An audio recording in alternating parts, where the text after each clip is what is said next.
if you're a dad on one level, it's so precious.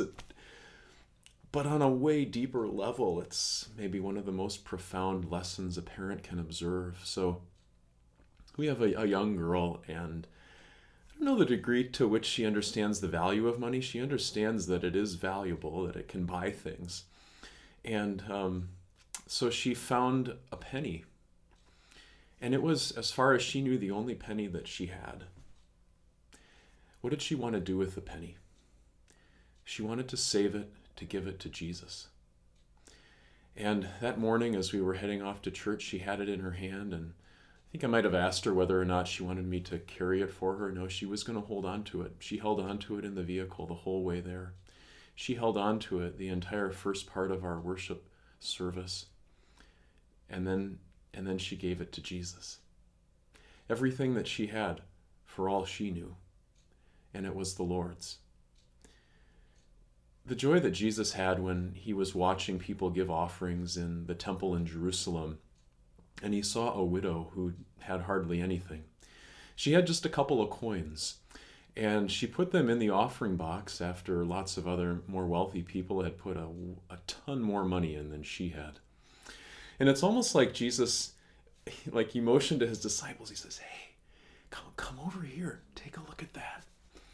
And he then explained to them that she had put in far more than all of those who had put in far more, because she had given out of her poverty. She had given everything that she had, whereas so many others had given, but they had so much more that they still had. Jesus was making it clear that what's at the heart of generosity is trust. That lady who had so little was so aware that she depended completely on the Lord. And she felt joy in giving to God everything she had because she depended on God for everything.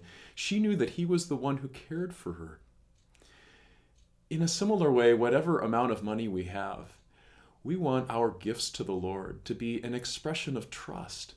That we aren't hanging on to anything because we're afraid of what might happen if God's in charge of our lives. No, we are acknowledging that God is in charge of our lives, and we're so honored to be able to honor him with generous giving.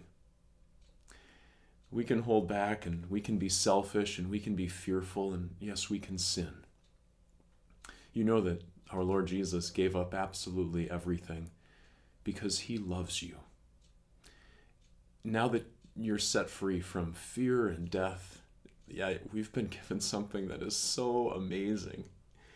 You can look at your gifts to spread the gospel, support the sharing of his word, with a heart as eager as a little girl who finds a penny and wants to give it all to the Lord. A widow who has very little and is so content to give it all to the Lord.